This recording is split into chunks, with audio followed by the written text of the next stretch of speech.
नमस्कार, आप देख रहे हैं स्पोर्ट्स चैट। खबर जुड़ी हुई है केएल राहुल आद्या शेट्टी से, जो सुबह सुबह पहुंचे हैं महाकालेश्वर मंदिर। यानी कि सुबह सुबह 4 बजे वो महाकालेश्वर उज्जैन के बहुत ही ये प्रचलित मंदिर है, जहां पर देश विदेश से लोग टूरिस्ट यहां पर बाबा महाकाल के दर्शन के लिए आते हैं। और खुद केएल राहुल, जो कि भारतीय क्रिकेट टीम के एक मैच पहले तक उप कप्तान भी थे, और रोहित शर्मा की गैर मौजूदगी में कप्तानी भी भारतीय क्रिकेट टीम की है, भारतीय क्रिकेटर हैं, और बहुत ही जाना माना नाम है। और उनके साथ सुनील शेट्टी की सुपुत्री, जो कि अब उनकी धर्मपत्नी है, वो दोनों पहुंचे बाबा महाकाल के दर्शन के लिए उज्जैन के इस प्रचलित महाकालेश्वर टेम्पल में। सुबह 4 बजे की जो भस्मा आरती होती है उसमें भी वो शरीक हुए, और माना जाता है कि जब तक आप उसमें शरीक ना हो तब तक ये जो दर्शन है वो पूरे नहीं होंगे। और जो भी मुसीबतें, ये जो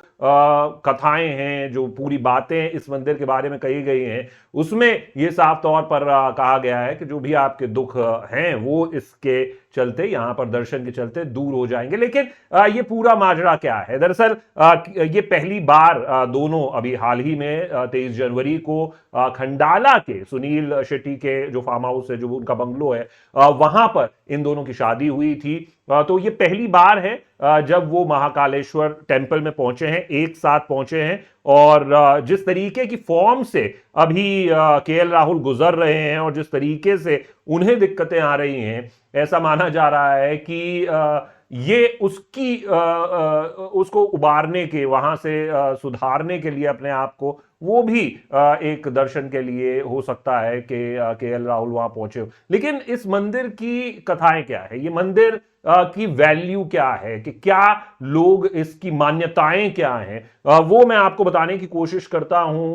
केएल राहुल और आतिया शेट्टी तो वहां पहुंचे ही हैं, उनकी तस्वीरें तो हम आपको दिखा ही रहे हैं। लेकिन साथ साथ में मैं आपको बता दूं कि ये जो भगवान शिव का मंदिर है, ये 12 ज्योतिर्लिंगों में से एक है, जिसमें जो दक्षिण मुखी ज्योतिर्लिंग है उसके दर्शन इस मंदिर में होते हैं। इसके अलावा ये महाकालेश्वर मंदिर 3 हिस्सों में विभाजित है। ऊपरी हिस्से में नाग चंद्रेश्वर मंदिर है, नीचे ओंकारेश्वर मंदिर है, और सबसे नीचे जाकर आपको महाकाल मुख्य ज्योतिर्लिंग के रूप में विराजित नजर आते हैं। ये नंदी जो पूरा द्वार था, वहां पर ये बैठकर इन्होंने पूजा अर्चना की थी, केएल राहुल और आतिया शेट्टी ने। इसके अलावा मैं आपको बता दूं कि जो ज्योतिर्लिंग वाला विभाजित एरिया है, वहां पर आपको भगवान शिव के साथ गणेश जी, कार्तिकेय और माता पार्वती की मूर्तियों के दर्शन होते हैं। यहां एक कुंड है जिसमें स्नान करने से, माफ कीजिएगा, सारे पाप धुल जाते हैं, ऐसा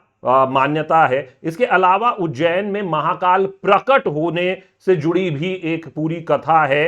बताया जाता है कि यहां पर दूषक नामक असुर से प्रांत के लोगों की रक्षा के लिए महाकाल यहां पर प्रकट हुए थे। फिर जब दूषक का वध किया, उसके बाद भक्तों ने शिवजी से उज्जैन में ही वास करने की प्रार्थना की, तो भगवान शिव महाकाल ज्योतिर्लिंग के रूप में प्रकट हुए। और ऐसे उज्जैन के शास्त्रों में वर्णन भगवान श्री कृष्ण को लेकर भी मिलता है कि उनकी शिक्षा भी यहां हुई थी। लेकिन ये धार्मिक नगरी के रूप में इसकी एक उपाधि प्राप्त है उज्जैन को, और भक्त यहां पर आते हैं। लेकिन जो हम भस्म आरती की बात कर रहे हैं, वहां क्यों पहुंचे केएल राहुल और आतिया शेट्टी, ये मैं आपको बता देता हूं कि ऐसा माना जाता है कि यहां पर आप भस्म आरती के जो दुर्लभ पर हैं उसके साक्षी बन सकते हैं। लेकिन इसकी मान्यता क्या है? ये ऐसा जो सुनहरा अवसर है वो आपको कहीं और प्राप्त नहीं होता है। माना यह जाता है कि अगर आप इस आरती का हिस्सा नहीं बनते हैं तो फिर आपकी जो दर्शन है वो पूरे नहीं होते, और इसीलिए सुबह 4 बजे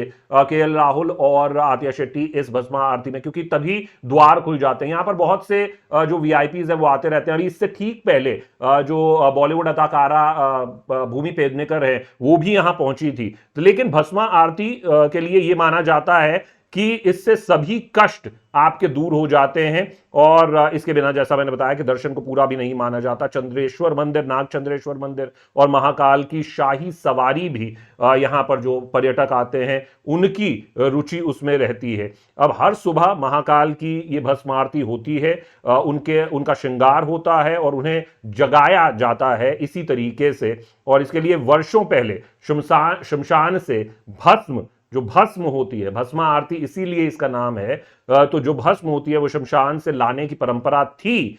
हालांकि पिछले कुछ वर्षों से अब कपिला गाय के गोबर से बने कंडों यानी शमी, पीपल, पलाश, बड़, अमलताश और बेर की लकड़ियों को जलाकर तैयार किए गए भस्म को कपड़े से छानने के बाद अब इसका इस्तेमाल शुरू हो चुका है। और ये जो है इसका जो आप, जैसा मैंने कहा कि इसको आप कहां देख सकते हैं, सिर्फ और सिर्फ उज्जैन के इस ज्योतिर्लिंग में यानी महाकालेश्वर मंदिर में। और इसी के लिए ये लोग वहां पहुंचते हैं। और भस्म की को बेसिकली सृष्टि का आधार माना जाता है, सार, सृष्टि का सार माना जाता है। और इसीलिए प्रभु यानी कि बाबा महाकाल उन्हें हमेशा धारण करते हैं।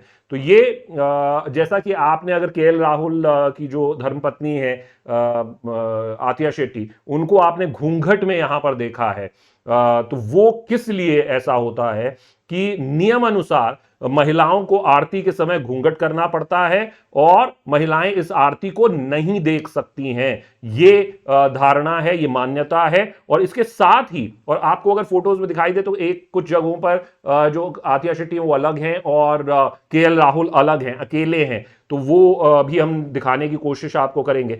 साथ ही जो आरती के समय पुजारी भी मात्र एक धोती में ये पूरी आरती करते हैं, अन्य किसी भी प्रकार के वस्त्र को धारण करने की मनाही रहती है, जैसा कि आप केएल राहुल को भी देख रहे हैं। महाकाल की भस्म आरती के पीछे ये मान्यता है कि भगवान शिव जी शमशान के साधक हैं और इस कारण से भस्म को उनका श्रृंगार आभूषण माना जाता है। और यही श्रृंगार का हम जिक्र कर रहे थे भस्म आरती के लिए। इसके साथ ही ऐसी मान्यता है कि ज्योतिर्लिंग पर चढ़े भस्म को प्रसाद के रूप में ग्रहण करने से रोग दोष से भी मुक्ति मिल जाती है। अब सवाल यह है कि क्या सभी रोगों से, सभी दोषों से केएल राहुल को मुक्ति मिलेगी? क्या उन्हें मौका मिलेगा? क्या वो वापस से उपकप्तान बनेंगे, खेलेंगे तो बल्ले से रन निकलेंगे? ये सारे सवाल हैं, लेकिन खबर आपको कैसी लगी वो जरूर बताइएगा हमारे कमेंट सेक्शन में। आप देख रहे हैं स्पोर्ट्स चैट में, हूं शशांक सिंह। नमस्कार।